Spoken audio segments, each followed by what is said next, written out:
On te fait croire qu'il te faut de l'argent, de l'expérience ou encore des contacts pour monter une agence, mais ça, c'est complètement faux. Et dans cette vidéo, mon objectif est simple, te montrer comment tu peux monter une agence même avec 0 € et sans expérience. Et je peux te dire ça puisqu'il y a 3 ans, j'ai fondé une agence qui a plutôt bien marché et qu'aujourd'hui, j'en ai accompagné plus de 150 via du consulting. Alors sans prétention, je sais de quoi je parle. Et aujourd'hui, je vais te donner le plan exact que j'appliquerais si je repartais de zéro et comment tu vas pouvoir éviter des mois et des mois, voire des années de petites erreurs accumulées qui te font perdre un temps fou. Alors c'est parti, let's go.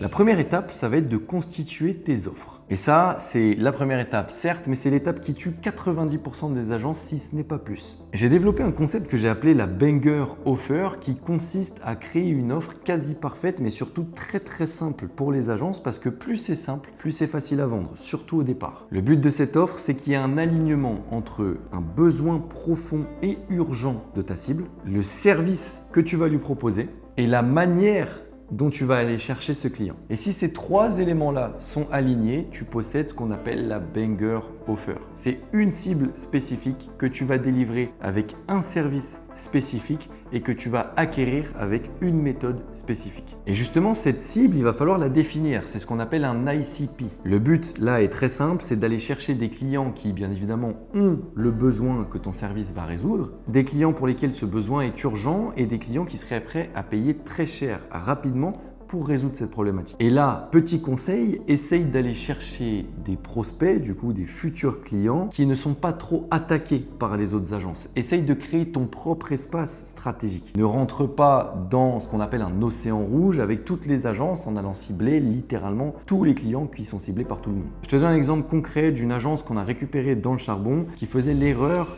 de cibler un peu tout le monde et de produire tout type de service. On a fait table rase de tous leurs services et ils ont décidé d'accompagner les TPE et PME sur leur SEO de manière à amener du trafic organique sur leur site internet et du business derrière. Ils ont dû abandonner tout ce qu'ils faisaient avant et donc lâcher tous les clients qu'ils avaient pour se concentrer sur cette unique offre qui répond à une cible précise. Ça a mis quelques temps à décoller, mais aujourd'hui, ils ont littéralement explosé. Ils ont signé même 40 000 € en une seule journée. C'est pour te dire à quel point ce genre de méthode fonctionne. Plus c'est simple, plus c'est efficace. Donc conclusion de cette première étape, Banger Offer plus bonne définition de l'ICP, alignement entre ces deux choses et t'es bon à y aller.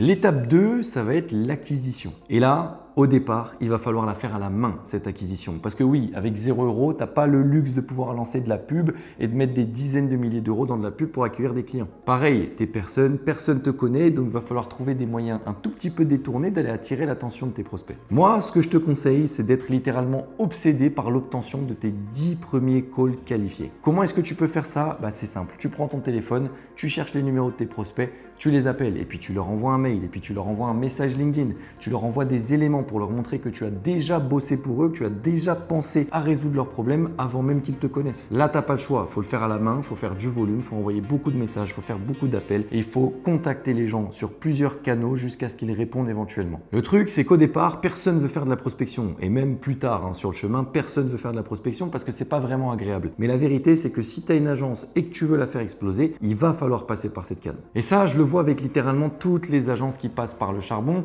Très souvent, elles font du bon taf, donc elles se basent en fait sur le bouche à oreille. Leurs clients satisfaits vont leur ramener de temps en temps d'autres clients satisfaits et elles arrivent dans une phase de stagnation. La réalité, c'est que dès qu'on commence à implémenter de la prospection à la main, donc même sans budget associé derrière, les résultats doublent, voire triplent, puisque les opportunités commerciales doublent, voire triplent. Le truc avec la prospection au départ, c'est qu'il va te manquer potentiellement de la preuve sociale. Donc oui, tu risques d'avoir des gens au téléphone, des gens qui te répondent sur LinkedIn ou par mail ou par d'autres méthodes de prospection. Mais la première chose qu'ils vont te demander, c'est comment est-ce que tu peux m'aider et comment est-ce que je suis sûr que tu puisses m'aider.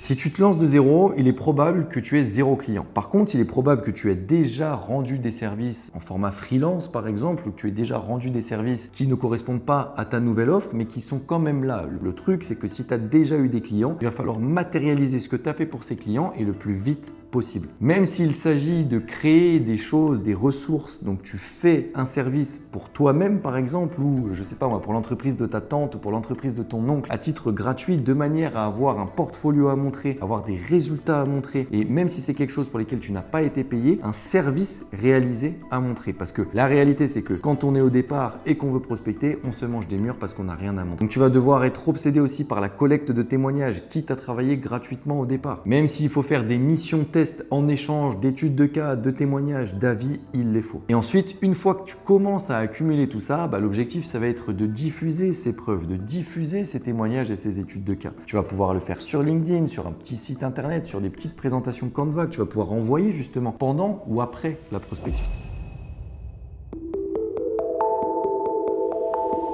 LinkedIn, c'est vraiment le canal le plus sous-estimé d'acquisition lorsqu'on est une jeune agence et qu'on démarre de zéro. Je ne peux pas compter le nombre d'agences qui ont littéralement explosé juste grâce à LinkedIn. Donc ce que je peux te conseiller dans cette 4e étape, c'est tout simplement de refaire ton compte LinkedIn de la meilleure des manières possibles et de publier littéralement, mais c'est littéralement un énorme minimum, 3 fois par semaine. Tu peux parler de ton offre, tu peux parler de toi, tu peux parler de ton aventure en tant que néo-fondateur ou fondatrice d'agence. La raison pour laquelle LinkedIn marche si bien, c'est parce que l'algorithme est très bien fait, mais surtout parce que les gens, lorsqu'ils sont sur LinkedIn, savent qu'ils sont sur un réseau professionnel et par extension, savent qu'il y a du business qui va se créer sur LinkedIn. La plupart des gens qui sont sur LinkedIn savent très bien qu'à un moment donné, ils vont finir par racheter, faire un deal ou même rentrer en contact avec quelqu'un de leur réseau. C'est normal. Mais signer des gens avec l'acquisition et pourquoi pas la création de contenu LinkedIn, c'est une chose. Mais derrière, il va falloir assumer ce qu'on appelle le delivery. Et il va falloir que tu livres justement des services en mode qualité irréprochable pour que les clients soient satisfaits et restent le plus longtemps possible. Je vais essayer de te donner quelques conseils dans cette étape 5 qui consiste à bien maîtriser le delivery et à le rendre irréprochable.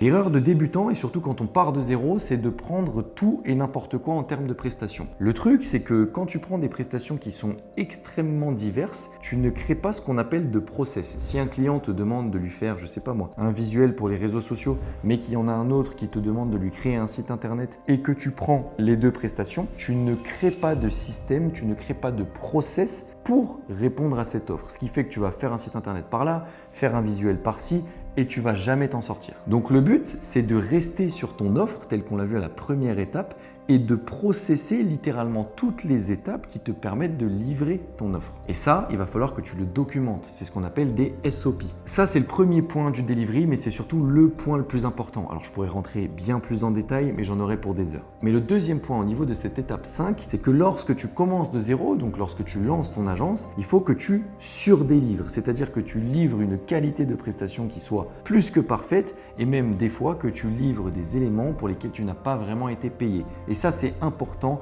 pour faire une grosse impression chez tes premiers clients. Parce que les premiers clients, ce sont le vecteur du bouche à oreille et au départ, tu auras besoin de bouche à oreille pour fonctionner et bien évidemment, sans oublier l'acquisition et la création de LinkedIn. Mais le bouche à oreille, si tu peux le prendre, surtout au début, on ne va pas s'en passer. Et techniquement, si tu suis ces étapes pendant quelques temps, tu risques de rentrer du cash. Mais c'est là que la plus grosse erreur des jeunes fondateurs et fondatrices d'agences arrive, la gestion du cash. Et donc l'étape numéro 6, elle consiste à utiliser ce cash pour l'investir et sortir de l'opérationnel. Dès que tu as du cash, tu vas utiliser justement ces SOP, donc les process que tu auras créés et documentés pour délivrer tes services et tu vas pouvoir payer d'autres prestataires pour effectuer ces services à ta place. C'est ce qu'on appelle la délégation et c'est grâce à ça uniquement que tu vas pouvoir sortir de l'opérationnel. Et bon, petit à petit, je pense que tu connais le chemin, tu vas sortir de l'opérationnel, te libérer du temps pour créer sur LinkedIn par exemple avec plus d'intensité, plus d'applications, donc tu auras plus de résultats, pour prospecter, tester de nouvelles méthodes, pour créer de la preuve sociale ou collecter de la preuve sociale et toujours avoir un portfolio de plus en plus étoffé et de plus en plus rassurant pour tes futurs clients. Bref, c'est là que tu vas rentrer dans un rôle de fondateur, de CEO, de dirigeant et c'est là que ça devient intéressant. Mais tu as vu, ça arrive en étape 6, tu as encore beaucoup de chemin avant ça. Ce qu'il faut juste que tu retiennes sur cette dernière étape, c'est que les fondateurs d'agences qui scale et qui vont très loin avec leur agence les suivent toutes une par une. Et elles finissent par structurer pour déléguer et ensuite croître. Et voilà, on arrive à la fin de cette vidéo et tu sais maintenant exactement le plan que j'utiliserai pour relancer justement une agence en partant de zéro. Parce que ouais, créer son offre, commencer à créer du contenu sur LinkedIn, prospecter pour ensuite déléguer et croître, ça coûte pas 1 euro. C'est gratuit de faire ça et tu devrais le faire dans ce sens-là. C'était tout pour moi, c'était un grand plaisir de réaliser cette vidéo. On se retrouve très vite pour de nouvelles vidéos sur cette chaîne. En attendant, au charbon.